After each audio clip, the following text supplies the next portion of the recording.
Hello there, Aquarius. Welcome to your weekly reading. All right, so once again, first five cards deals with love, and the second five cards deals with the overall energy. Okay, I have a few messages that I'm going to relay to you before we go into this reading. The first message is self-mastery, and self-mastery, I feel like it's not so much on, you know how you're sick and tired of other people telling you to open yourself up emotionally, right? You're sick and tired of hearing that, hearing other people, hearing friends, relatives, even advisors, or even, readings in general. And I feel like many of you have done a lot of growth on the emotional department.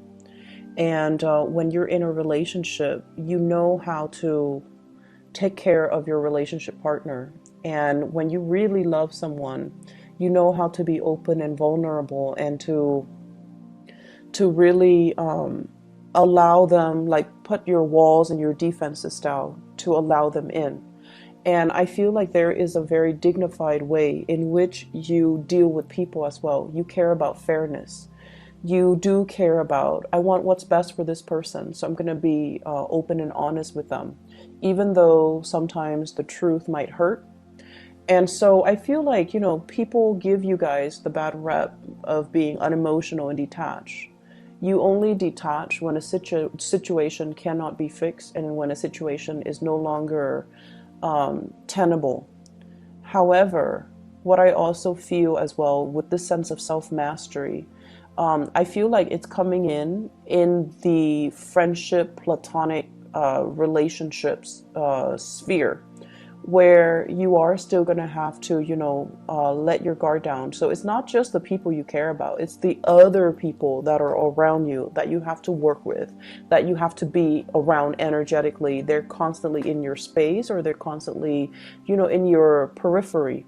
Those are the people, those are the relationships that you kind of need to foster as well, okay? Nurturing the ones that are around you, and not letting the relationships grow cold and sterile. And I mean that because I feel like, no man's an island, okay? First of all, your energy here, Nine of Pentacles. This is an independence card. This is somebody that's like, okay, I know how to take care of myself. I've got my car, my house, my kids, my pets, whatever it is, I am self-sufficient. I don't really want heavy emotional connections because those things weigh me down. They make me uncomfortable. I can take care of myself. And if I can take care of myself, other people should be able to take care of themselves too. So you make conscious decisions in your life so that your life is not weighed down by material things, by heavy emotional connections, or even connections that are very deep, very profound, that would be difficult to break away from. So you make conscious decisions in your own life to kind of like be this, no, like every man's an island. I'm self-sufficient. I can do things on my own. I can take care of myself in every department.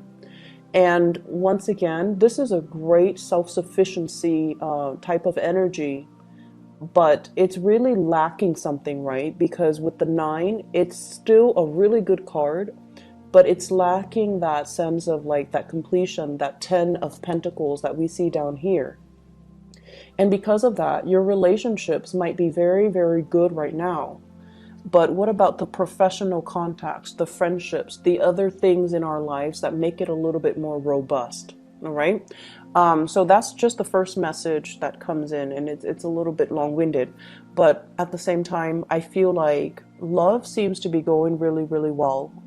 Cultivate more of your friendships, okay? Because the friendships, the good conversation where you feel like in sync with another person, where you can talk to them all day, all night, deep into the night, that's what makes you ultimately very, very happy. So let's talk about your love life, first of all. What I have here is, once again, let's talk about this card. I really like this card. Somebody that, makes money, pays for herself or himself, someone who's very, very self-sufficient. You might be seen as somebody who's very different in wherever you're living. You're very independent, you're very different. You might stand out in some way because you look very exotic. you look different from the people that are around you. And I feel like, somebody might have gotten a tan, might have gotten their hair done, might have gotten, like a new wardrobe, or somebody that at this point looks really good, smells nice, and, just does their own thing. So because you exhibit this energy where it's like, I'm fine, I'm really happy, I like the single hood, and I like, the bachelorhood. Because of this energy draws in a lot of suitors, right? Because when you don't go around looking, that's when people swarm to you. That's just the law of attraction. When you are self-sufficient and when you're stable financially and really, really happy, you vibrate at a different frequency. You have a lot of success coming in, a lot of happiness, a lot of suitors, a lot of visibility as well in your environment. And as a result of that, a lot of people are coming to you. They know you're single, and they know that, regardless of if the Aquarius person is looking or not, I'm going to tell them how I feel, okay? The person that you're dealing with might be this person right here. We have here the King of Swords, and the King of Swords is an air sign, an Aquarius, a Gemini, or a Libra. I also feel as well very strong earth energy. Taurus, Virgo, Capricorn, they might be air and earth. And then I'm also feeling like this is a person that is incredibly, incredibly smart, because you have to be a smarty pants in order to capture the attention of an Aquarius. Aquarius do not like dummies, okay? Aquarius people are very drawn to people who are articulate, who are witty, who are fast with like a comeback, who can be quirky and weird and whatever, but ultimately Aquarius people are very drawn to people who are like this, like very intelligent. They don't have to be soft and cuddly and emotional. If anything, that's a little bit of a turnoff for Aquarius, but they just need to know what they're talking about. They need to be an expert in their field. They need to respond in a very concise manner. They cannot be long-winded, and they have to be a problem solver for the Aquarius. So Aquarius people, you've got somebody in your midst that you're really attracted to. And I feel like this is somebody who solves problems for other people. They troubleshoot really well. They're very articulate. They're very smart. They may have multiple degrees under their belt. Not like a warm, cuddly type of a person. They can be a little bit prickly. And they overall, they have, I keep seeing multiple degrees. And degrees don't really mean anything, but I feel like you're drawn to people who are very well-rounded, who knows a lot of things about a lot of things, okay? So Aquarius, Gemini, Libra, that's the energy that is around you, somebody that you're thinking about, somebody that is really on your radar. This person, what are they dealing with? Insecurity. You're like this. You're self-sufficient. You don't really need anybody. You don't really need them for anything. And so they're the traditional, gender roles. So if you're a female dating a male, they want to be helpful. They want to solve your problems. They want to take care of you. But they don't feel like I mentioned before, you don't fit into those stereotypical, gender roles. And so they might feel like they don't have a lot to offer. They might feel like, am I attractive enough? Am I pretty enough? They might invest, you might notice, and it's kind of funny if you do notice. You usually don't notice these things, but are they, wearing like a new pair of shoes when they're around you? Are they investing more in their clothes? Are they using more perfume, cologne? Are they trying to put in that extra effort to make themselves more attractive? So if you answer yes to all of these things, they're definitely trying to impress you because they feel a little bit insecure. Pay attention to the person that you're dealing with. Pay attention to areas about themselves that they might, joke about, but they're not really joking. So they might say like, I wish I had more money, or I wish I had more education, or I wish I had, I looked better, or I wish I looked a certain way, because those are the insecurities that they're revealing to you. So in the process of communicating with that person about their insecurities, be sure to not, throw add fuel to the fire. So, be a little bit more gentle, I guess, when you're dealing with them, okay? And I feel like you're dealing with someone who's deeply insecure about the way that they look. They don't know if they look good enough because they see you like this. And if they're the Empress in the reverse, it's almost like I don't really live up to them. I'm not on equal footing or equal pedestal with this person. So you've got a relationship partner that is very, very insecure about their physique, about their appearance, and about, whether or not they are your equal match physically. I feel like they are your ideal match intellectually. They're really smart, but they don't feel I keep seeing this Taurian energy because Taurus are very practical, and they're more like in the here and now, and they take care of their appearance. And appearance matters a lot to them, the way they dress, the way they look. So I feel like they might have a lot of Taurus placement, and they might not feel like they measure up to you appearance wise. So for example, if you're going on a date and the two of you, holding hands, they feel insecure because they're like, everyone is looking at the Aquarius and wanting to, hit on the Aquarius person, and no one's looking at me. It's sort of like that. I see this sense of competition even between you and the relationship partner. But either way, I feel like the energy for this week in terms of love, be a little bit softer when you're dealing with your relationship partner, and don't joke too much about their insecurities because they might take it to heart. They might make a very snappy comeback, but deep down, these are insecurities that we should honor and respect our partner and not bring out into the light, okay?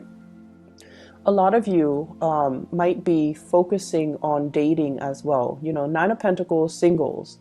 And then the Eight of Pentacles. This is a card about, going through your options, looking at your options. So online dating, or even, I'm seeing a lot of Match, like online dating, looking at all the profiles, looking at everybody that's around you, looking at text messages or communication coming through between you and the people that want to be around you. And then a lot of opportunities for you to go out and to really enjoy your free time.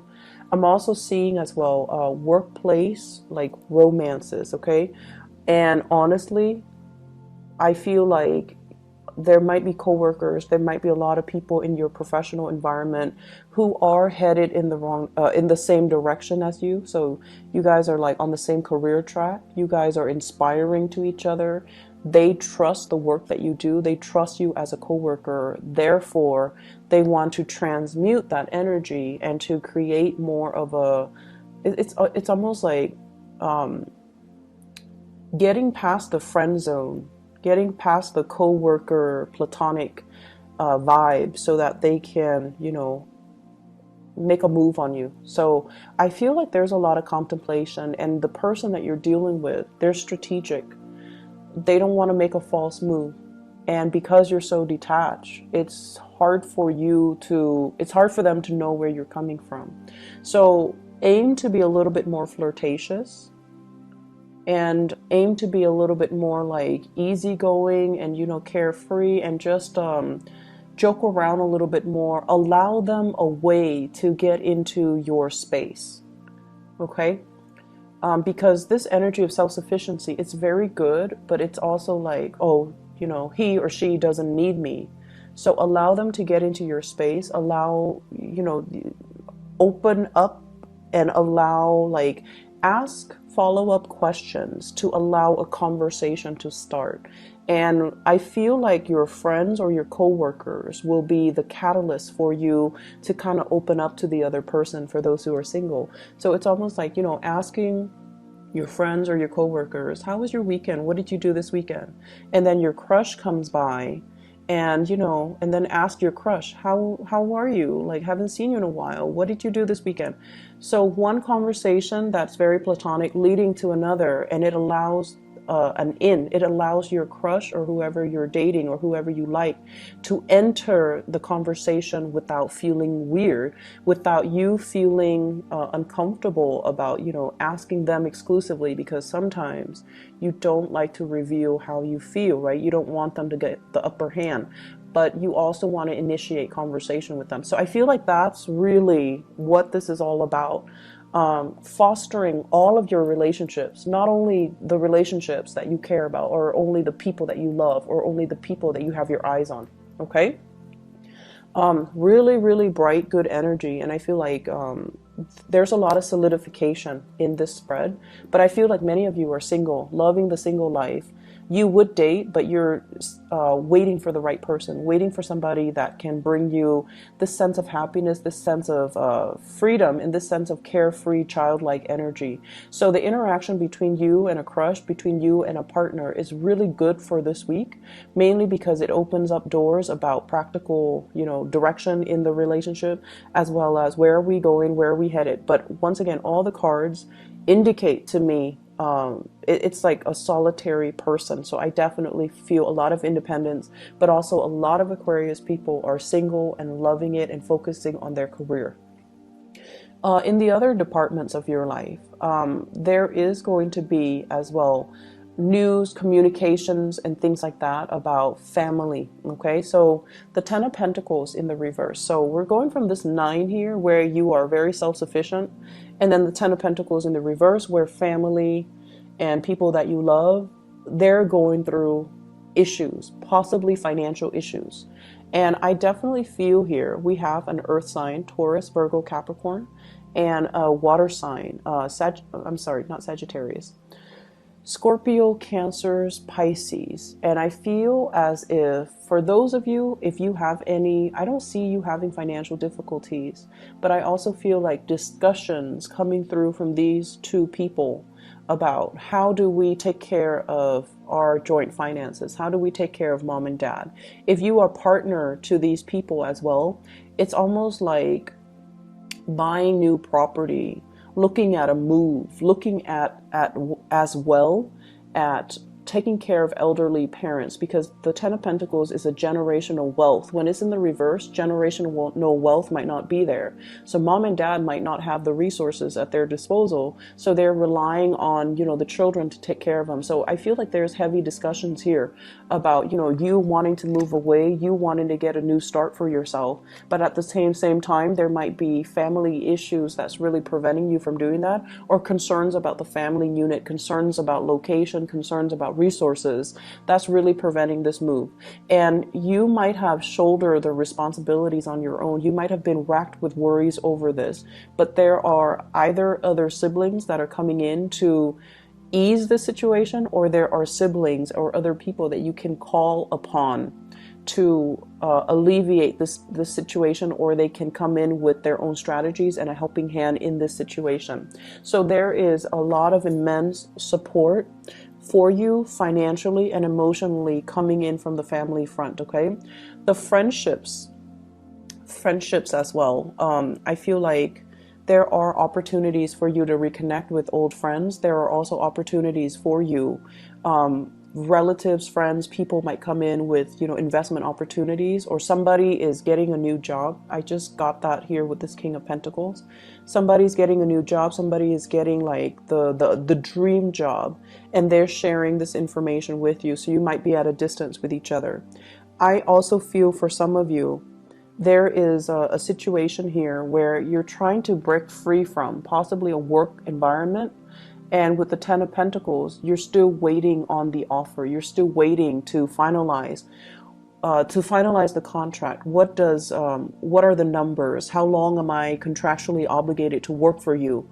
And things like that are coming in. But I feel like it's going to have a very, very fruitful resolution, and you're going to get the financial payout that you're hoping for. Okay, so lots of good things in all different areas of your life. So I feel like it's going to be a very dynamic week, and it's not going to be stressful like last week. Okay, there's a lot of good communication coming through, a lot of support coming through from upright people, which is really nice to see. Okay, so I hope the reading is helpful for you guys. Take care. Okay, and I'll talk to you soon. Bye bye.